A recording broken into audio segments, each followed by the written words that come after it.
जय हिंद बाળ મિત્રો, I like social science channel પર આપ સૌનું ખૂબ ખૂબ સ્વાગત છે। બાળ મિત્રો, આજે આપણે કુદરતી સંસાધનોમાં જમીનોના પ્રકારમાં કાળી જમીન વિશે અભ્યાસ કરવાના છીએ।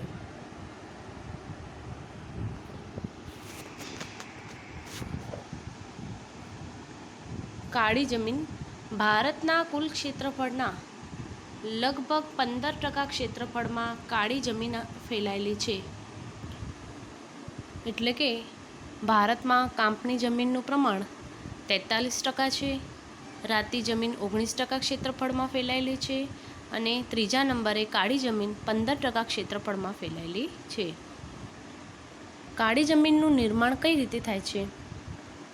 તો બાળ મિત્રો, જે જમીનના વિસ્તારમાં એટલે કે જે વિસ્તારમાં ઘણા વર્ષો પહેલાં જ્વાળામુખીનું પ્રસ્ફોટન થયેલ હોય, જ્વાળામુખીનું પ્રસ્ફોટન થવાથી જમીનના આંતરિક ભાગમાં મેગ્મા અને જમીનના ઉપરના લેયરમાં અમુક વિશિષ્ટ પ્રકારના ખડકોનું નિર્માણ થાય છે। કાળક્રમે આ ખડકોને પર આબોહવાની અસર થવાથી આ ખડકોનું વિઘટન થવા લાગે છે, એટલે કે ખડકોનું બારીક ભૂકો થવા લાગે છે। તેમાં અન્ય જૈવિક ઘટકો ભળવાથી ફળદ્રુપ એવી કાળી જમીનનું નિર્માણ થાય છે। વિદ્યાર્થી મિત્રો, આ આકૃતિમાં તમે જોઈ શકો છો, દખ્ખણનો ઉચ્ચ પ્રદેશ બનાવેલ છે। તેમાં લાવાઈ ખડકો પર આબોહવાની અસર થવાથી ખડકોનું વિઘટન થયેલું જોવા મળે છે અને તેના દ્વારા કાળી જમીનનું નિર્માણ થાય છે। આ લાવાઈ ખડકો શું છે? તો વિદ્યાર્થી મિત્રો, જ્યારે પણ જ્વાળામુખીનું પ્રસ્ફોટન થતું હોય છે ત્યારે જે પેટાળમાં રહેલો મેગ્મા છે એ ખૂબ ઝડપથી બહારની તરફ ધસી આવે છે। હવે જે મેગ્મા બહારની તરફ જમીન પર પથરાઈ ગયો છે તે મેગ્મામાંથી લાવાવાળા ખડકો તૈયાર થાય છે અને જે મેગ્મા અંદરની તરફ જમીનના પેટાળમાં છે તેને આપણે મેગ્મા કહીશું અને આ પ્રોસેસ પછી જમીનના પેટાળમાં મેગ્માવાળા ખડકોનું પણ નિર્માણ થાય છે, કારણ કે કાળક્રમે એ મેગ્મા ઠરવા લાગે છે અને તેના લીધે અંદર પણ ખડકોનું નિર્માણ થતું રહે છે। પરંતુ જે બહારની તરફ લાવા આવી ગયેલું છે જમીનની સપાટી પર, એમાંથી જે લાવા જે પથરાયું છે જમીન પર અને તેમાંથી જે અગ્નિકૃત ખડકોનું નિર્માણ થાય છે તેને લાવાઈ ખડકો કહેવામાં આવે છે। હવે આ લાવાઈ ખડકો પર આબોહવાની સમય પર અસર થતી રહે છે અને તેના લીધે આ ખડકોનો ભૂકો તૈયાર થતો હોય છે। આ ભૂકામાં, જેમ આપણે જમીન નિર્માણમાં ભણ્યા કે આ ભૂકામાં ખનિજ દ્રવ્યો, અન્ય જે ખનિજ દ્રવ્યો હોય છે જમીન પર એ અને જે જૈવિક દ્રવ્યો છે એ ભળવાથી સુંદર મજાની કાળી જમીન, ફળદ્રુપ જમીન તૈયાર થાય છે, જે ખેતી માટે ખૂબ જ ઉપયોગી હોય છે। આ જમીનનો વિસ્તાર ભારત દેશમાં ક્યાં ક્યાં છે એની આપણે થિયરી જોઈએ તો મહારાષ્ટ્ર, પશ્ચિમી મધ્યપ્રદેશ, આંધ્રપ્રદેશ અને કર્ણાટકનો કેટલોક ભાગ કાળી જમીન ધરાવે છે। ગુજરાત રાજ્યમાં પણ સુરત, ભરૂચ, નર્મદા, વડોદરા, તાપી, ડાંગ વગેરે જિલ્લાઓમાં આ પ્રકારની જમીન આવેલી છે। કાળી જમીનનું નકશામાં આલેખન જોઈએ આપણે। બાળ મિત્રો, તમે ભારતના નકશામાં આ જે વિસ્તાર દર્શાવેલો છે તે તમે ધ્યાનથી જુઓ। આ વિસ્તાર કાળી જમીન દર્શાવતો વિસ્તાર છે। તમે જાણો છો કે આ વિસ્તાર દખ્ખણના ઉચ્ચ પ્રદેશ તરીકે જાણીતો છે। દખ્ખણના ઉચ્ચ પ્રદેશમાં અગ્નિકૃત ખડકોમાંથી કાળક્રમે જે રૂપાંતરિત ખડકો તૈયાર થયેલા છે તેનો ભૂકો અને અન્ય જૈવિક દ્રવ્યો ભળવાથી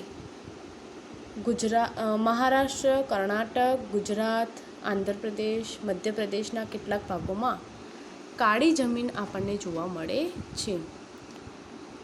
ગુજરાતમાં સૌરાષ્ટ્ર એટલે કે કાઠિયાવાડ સાઈડ પણ આપણને આ જમીન જોવા મળે છે. કાળી જમીનના લક્ષણો આપણે જોઈએ તો આ જમીનમાં લોહ, ચૂનો, કેલ્શિયમ, પોટાશ, એલ્યુમિનિયમ, મેગ્નેશિયમ, કાર્બોનેટનું પ્રમાણ વધારે હોય છે. કેમ વધારે હોય છે? કારણ કે તેનું નિર્માણ લાવાવાળા ખડકોમાંથી થયેલું હોય છે. બીજું લક્ષણ, તે ફળદ્રુપ અને ચીકણી હોય છે.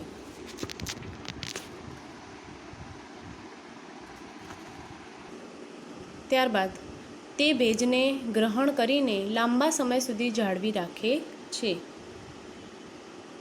એના પછી ભેજ સુકાય છે ત્યારે તેમાં ફાંટો કે તિરાડો પડે છે. બાળ મિત્રો, તમે આ આકૃતિમાં જોઈ શકો છો, આ જમીનનું ઉપરનું સ્તર છે.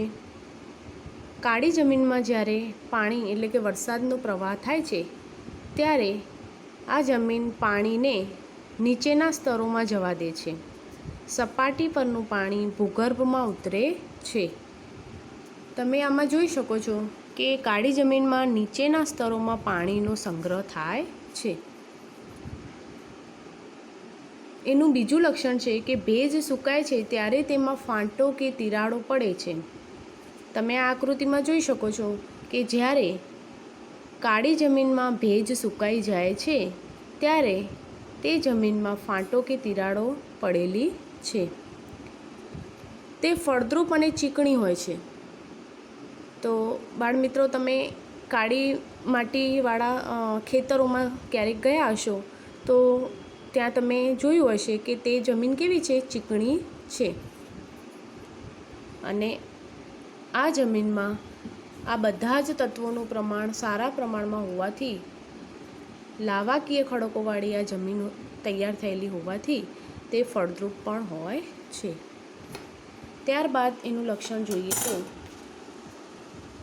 આ જમીન રેગુરના નામે પણ ઓળખાય છે. હવે રેગુર એટલે શું? તો આપણે બ્રેકેટમાં એની નોંધ લખી છે કે રેગુર જે છે એ તમિલ શબ્દ રેગુડા પરથી રેગુર શબ્દ બન્યો છે. અને રેગુડાનો અર્થ શું થાય છે? તો રેગુડા એટલે કપાસના પાકને સારી રીતે તૈયાર કરતી જમીન. એના પછીનું તેનું લક્ષણ જોઈશું તો કપાસનો પાક આ જમીનમાં સારો થાય છે એટલા માટે આ જમીનને આપણે કપાસની કાળી જમીન પણ કહીએ છીએ. એનું બેસ્ટ ઉદાહરણ છે ગુજરાતનો કાનમ પ્રદેશ. આ પ્રદેશમાં થતો કપાસ ખૂબ જ સારી ક્વોલિટીવાળો કપાસ હોય છે અને એટલા માટે ગુજરાતનો કાનમ પ્રદેશ કપાસના પાક માટે ખૂબ જ જાણીતો છે. ત્યારબાદ આ જમીનની ઉપરની સપાટીમાં ભેજ સુકાવાથી તિરાડો પડે છે. તેથી આ તિરાડોમાંથી હવાની અવરજવર સરળતાથી થઈ શકતી હોવાથી તેને જાતે ખેડાતી રહે છે. માટે તેને સ્વયં ખેડાતી જમીન પણ કહે છે. વિદ્યાર્થી મિત્રો, તમે જાણો છો કે ખેડૂત પોતાની જમીનને ખેડતા હોય છે. તો એ કેમ ખેડતા હોય છે? શું કારણ હોય છે? તો જમીનને ખેડવાથી તેમાંથી હવા, ઓક્સિજનની સરળતાથી અવરજવર થઈ શકતી હોય છે અને એટલા માટે તેને ખેડ કહેવામાં આવે છે.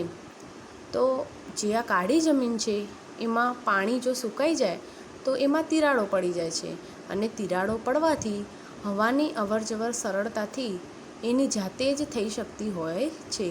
તેથી તેનું એક નામ છે સ્વયં ખેડાતી જમીન. હવે આ જમીન પર આપણે કયા કયા પાક લઈ શકીએ છીએ? તો આ પ્રકારની જમીનમાં કપાસ, અળસી, સરસવ, મગફળી, તમાકુ, અડદ, કઠોળ વગેરે જેવા પાક લઈ શકાય છે. વિદ્યાર્થી મિત્રો, હવે આપણે કાળી જમીનના કેટલાક ફોટોગ્રાફ્સ જોઈશું અને કાળી જમીનની થિયરી અહીં પૂર્ણ થાય છે. વિદ્યાર્થી મિત્રો, તમારે પરીક્ષામાં કાળી જમીનની નોંધ પૂછાય તો તમારે નકશો દોરવાનો નથી, નકશો બનાવવાનો નથી કે આકૃતિઓ દોરવાની નથી. આ માત્ર તમને ખ્યાલ માટે જ મૂકવામાં આવ્યું છે. પરીક્ષામાં જ્યારે કાળી જમીન પૂછાય ત્યારે તમારે માત્ર એની થિયરી લખવાની રહે છે અને નકશા પૂર્તિનો અલગથી પ્રશ્ન હોય છે, તો એમાં તમે કાળી જમીન તૈયાર કરશો. ધન્યવાદ બાળ મિત્રો.